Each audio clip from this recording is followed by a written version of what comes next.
behind the headlines, medication or meditation. According to the Centers for Disease Control, more than 4 million American children are diagnosed with attention deficit hyperactivity disorder, or ADHD. Use of psychotropic medications in this population is controversial. To the contrary, takes a look at how Transcendental Meditation, or TM, can help some young people to cope with ADHD without medication. This may seem like your typical middle school classroom, but twice a day, everything comes to a stop. These students aren't napping, they're meditating. It gives us a break during class, so we don't have to, we have a break so we can rest and not continuing on with the pressure and stuff. It kind of makes me feel more relaxed and less mad and angry. So if I had a bad morning, I get a lot of stuff off my mind. Zach, Kyler, and Hamid all have ADHD. They attend Kingsbury Day School in Washington, D.C., a school for children with language-based learning disabilities. Every day, classes at Kingsbury stop for 2 10-minute Transcendental Meditation, or TM sessions. Researchers are finding TM may do more than just relax the children. It may actually decrease disabling aspects of ADHD. Working with these kids, they're having difficulty concentrating and keeping their attention to start with, and TM is the exact opposite. It doesn't require that they focus or that they control the mind in any way. So it's a perfect match for students with difficulty with ADHD or with attention, concentration, that kind of thing. TM was first introduced to the U.S. in the 1960s by Maharishi Mahesh Yogi and made popular by celebrities including the Beatles. 13-year-old Kyler explains how it works. They give you your personal mantra and you're not allowed to tell it out to anybody. And then after that, then it just comes back in your head every time you close your eyes. Provide a sound that doesn't have an outside meaning, doesn't have a meaning that we can relate it to. So that it's a sound that particularly takes the mind inward. And then once the mind and the body experience that settledness, when the mind is settled, then the body becomes settled, and that's when changes start to take place. Get deep rest, begin to throw off stress, but we also see from the research that it enlivens the brain, and that's unique about TM.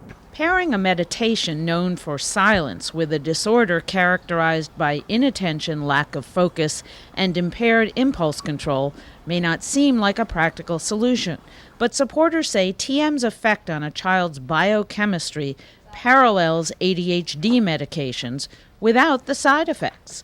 Serena Grosswald, a TM specialist and expert in cognitive learning, has been researching this for several years. 15% of people who are on sleeping pills are children diagnosed with ADHD.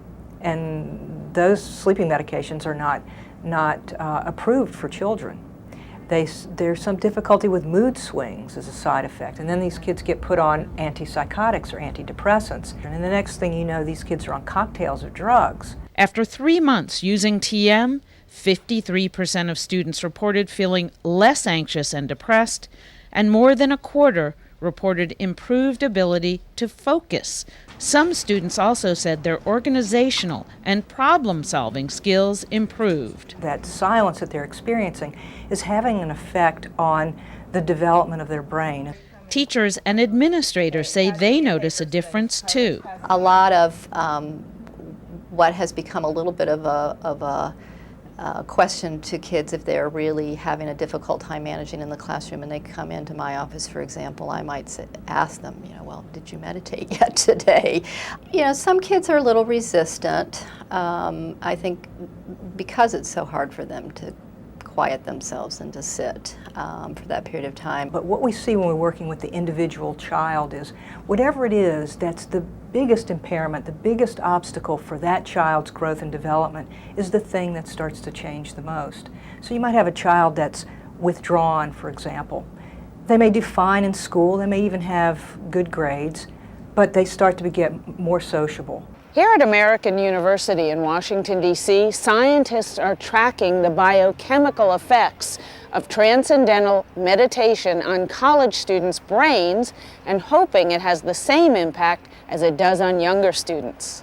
Neuroscientist Dr. Alaric Aranander has been researching the effects of meditation on brain development for more than 30 years. He's using an EEG machine to study changes in Irma Alba's brain waves while she meditates. So you can see within 1 or 2 seconds that the front of the brain and the back of the brain, each area gets more coordinated, more integrated, and that the front and the back get coordinated with each other. So after just a few minutes of sitting quietly in meditation, we come back out with a more orderly brain. That means our thoughts, our behavior, our feelings are much more orderly and uplifted. Irma was 12 years old when she was diagnosed with ADHD. She says TM has allowed her to go off medication. It's more of a decision by me. It's just where I feel like I just don't really need it anymore. Like Irma, Josh Goulding was diagnosed with ADHD in grade school. People think it's overdiagnosed today, but I showed all the symptoms of it, and I can tell you from reading about it, being a psychology student, I would say I was, pretty much your typical ADHD case. He believes TM cured his ADHD. I was on the medication up through the spring of junior year, started TM. Within 3 months, I went back to do a checkup with my doctor, and he said he didn't think I had ADHD anymore. And I came off the medication within the next couple weeks and was fully adjusted within 2 to 3 months. None of the research has studied whether practicing TM can eliminate the need for ADHD medication, such as it did for Irma and Josh. But this hasn't stopped other schools from adopting similar programs. Some in the medical community, on the other hand, are a little more hesitant. I feel as long as parents really are treating their child appropriately and working with a mental health professional or a physician, they may want to seek out alternative therapies, but just to make sure that they're safe and that they are part of a total program for treatment. I thought that it was like completely useless at first, but then it started to work. The evidence is in the children themselves. They do it. They can do it. It's easy. They say themselves it's easy, and they talk about how it makes them feel. And I think nothing speaks like the words of a children.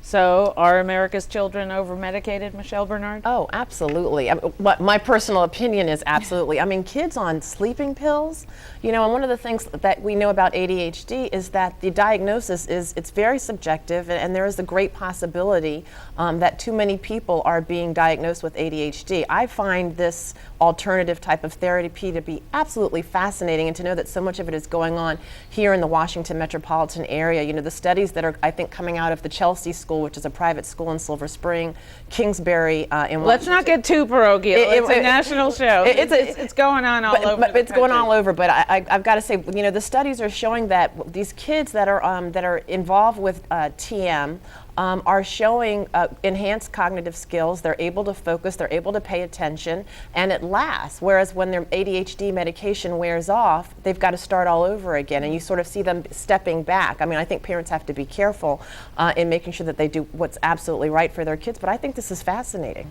I talked to Dr. Stixrud, who's one of the pioneers in this. He's a neuropsychologist, and he said that these children that we saw in the package are on ADD medicine, and in fact, it would have been fairly difficult to get them to do the TM because these were kids with bona fide cases of ADD and very impulsive, problems with transitioning. And what he told me about was how those brain waves do change, and what it takes away is the stress that stops these kids from being able to think before they act. And he told me about one child in the study he said, what's the difference between before you did this and now that you've done the Transcendental Meditation? He said, well, in the hall, if someone bumped into me, I just hit him.